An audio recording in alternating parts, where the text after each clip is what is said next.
সাবেক প্রধানমন্ত্রী শেখ হাসিনার একটি লকার জব্দ করেছে এনবিআরের কেন্দ্রীয় গোয়েন্দা দল সিআইসি। রাজধানীর পূবালী ব্যাংক কর্পোরেট শাখায় অভিযান চালিয়ে লকারটি জব্দ করা হয়। এই প্রসঙ্গে এনবিআর চেয়ারম্যান জানান, প্রচলিত নিয়ম অনুযায়ী পরবর্তী ব্যবস্থা নেওয়া হবে। শরফুল আলমের রিপোর্ট।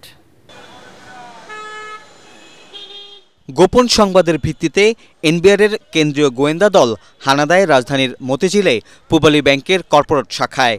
ঘণ্টাব্যাপী অভিযানে সাবেক প্রধানমন্ত্রী শেখ হাসিনার নামে একটি লকারের সন্ধান পায় তারা, যার নাম্বার 128। লকারের দুটি চাবির মধ্যে একটি শেখ হাসিনার কাছে রয়েছে। পরে তদন্ত দল লকারটি জব্দ করে।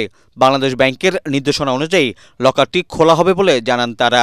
জব্দ যেটা হচ্ছে, যদি যার নামে যে লকারটা করা হচ্ছে উনি যদি অনুপস্থিত থাকেন, অর্থাৎ উনি দেশে বা দেশের বাইরে থাকেন, সেই অবস্থায় এটা ভাঙার কোনো সুযোগ নেই। এটা ব্যাংক কোম্পানি ওই ম্যাজিস্ট্রেট এনে এই প্রক্রিয়া আনতে পারবে না। যেটা করতে হয়, যেই কর্তৃপক্ষ এটাকে ভাঙতে চাচ্ছেন বা খুলতে চাচ্ছেন এই লকারটা, তাহলে তাদের আইনে এই ধরনের কোনো ব্যবস্থা যদি থাকে তাহলে তারা এটা করতে পারেন। এদিকে এনবিআর ভবনে মিড দ্য বিজনেস অনুষ্ঠান শেষে সংস্থাটির চেয়ারম্যান জানান, নিয়ম মেনেই এনবিআরের গোয়েন্দা টিম কাজ করছে। গোয়েন্দাদের কাজ তো গোয়েন্দারাই করে, এটা তো গোয়েন্দাগিরির মতোই, এটা তো আর ওপেন হয় না। ব্যাপারটা এমন যে ইভেন আমার নলেজও থাকে না, গোয়েন্দাদের কাজই এমন। এটা আয়কর আইন অনুযায়ী, আমাদের যে প্রচলিত আইন আছে আইন অনুযায়ী হবে।